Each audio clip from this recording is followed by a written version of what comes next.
Hello and welcome to another episode of Would You Rather with Caroline and I.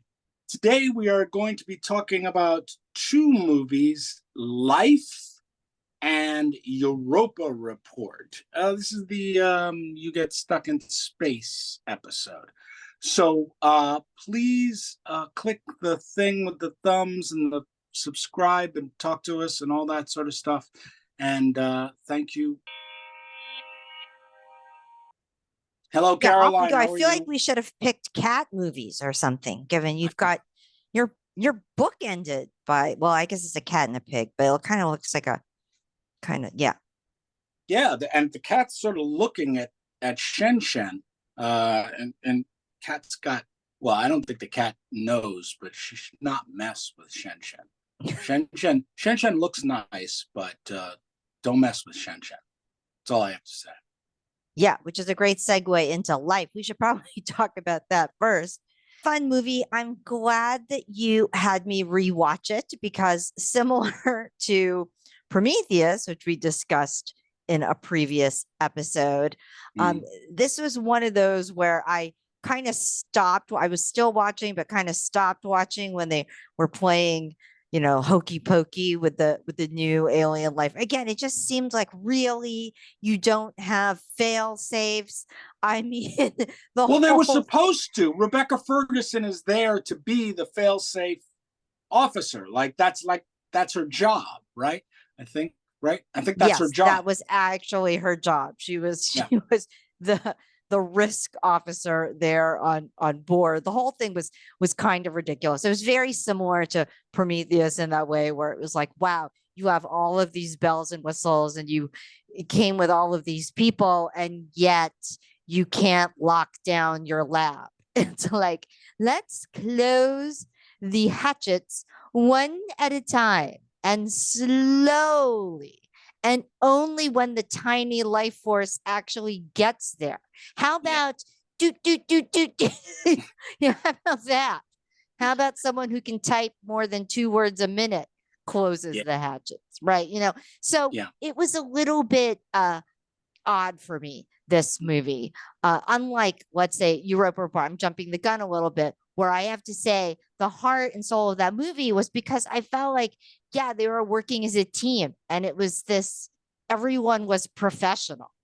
So you have this incredibly low budget movie that still works. But anyway, getting back to Life, because we go one at a time. No, that I hear you, and especially when you compare these two. I mean, Arleon Bakari, if I'm saying his first name right, the one who grows Playing it the and hokey is, pokey. yeah, doing the hokey pokey. And talking about Calvin, and even Ryan Reynolds. This is why Ryan Reynolds is a billionaire, because even his eye candy, just to the side character who's going to die in the first, few frames, is like, stop calling him Calvin. He's, he's an alien. One of the great MacGuffins in modern film history. You put Ryan Reynolds in the movie and kill him in 10 minutes. Great. It's in just a spectacular great. fashion. I felt like. Yeah. I want to get right on to Bechdel test for this movie because Rebecca Ferguson, an actor that I really like a lot, like her in Doctor Sleep, she's awesome in that movie. This role is anti-Bechdel. The whole problem is like she's the fail-safe officer, and what it's like she fails to keep them safe. The whole world is not safe because of her. Bring Ryan Reynolds back. Is he going to come back? Is he going to be part of the alien and come back? Please bring him back. Diversity, check. Oh my goodness. Check. Yes. Benetton ad for sure. Could you imagine that? Yeah. The marketing for that space team. It's like, yeah. All right. Let's move on to some articles. What do we have to say about the real world and life? And look at this. It's only from earlier this year, Popular Science magazine. Apparently, we found a little one, and it kind of looks like Calvin started. I wonder if this one's going to grow very big, very fast. Look at that. Wait, where is this thing? It's now in a lab. It's now somewhere. Oh, University of California, Santa Cruz. See, all the fun stuff happens in California. I think that's why they have these movies. Maybe someone, someone's going to make a movie out of this one. Wow. So, Okay. they hopefully they don't start poking it with their bare fingers. I'm feeding it sugar and warming things up and trying to warming grow it things up, making it an environment, a comfortable environment so and it can grow such, into. waking it up when it's supposed to be hibernating. Anything to talk about Florida with? How is Florida these days, Caroline? Florida, we're in the hot, sticky season. I guess this is a good segue into Europa report, Atlas 5. So apparently there's this classified rocket that launched, of course, from Florida, a Space Force mission. I didn't think we still had a Space Force. I'm wondering maybe they're launching out that organism that we just saw from the Popular Science article. We don't know what they're doing. There's lots of private companies launching stuff all the time, but this is United States Space Force launching something and we don't know what it is. So maybe it is going to one of the moons of Jupiter, otherwise known as Europa. And we wouldn't even know it. So let's talk about Europa report, because this is one I recommended to you just because I love this movie and have since I saw it in the theaters and have watched it 6 times since then.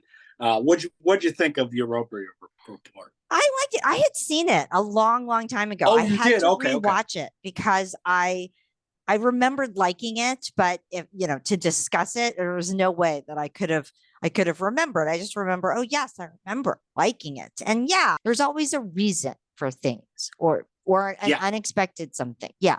So that's why I liked this movie, because I was like, oh yeah.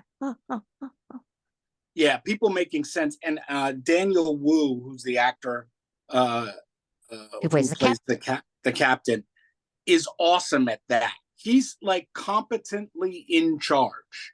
You know what I mean? Like he's a guy, like if I were on the ship, yeah, he's in charge.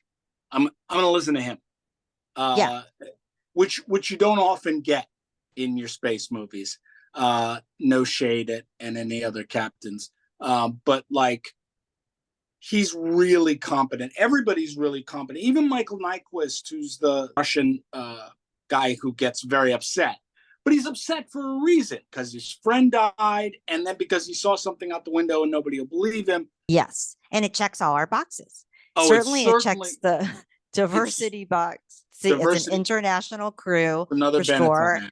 Another Benetton ad. And even though there wasn't an African American on the crew, there was back home kind of narrating back at home, it. Isaiah Whitlock is holding it down. They're trying to, they're covering all the bases.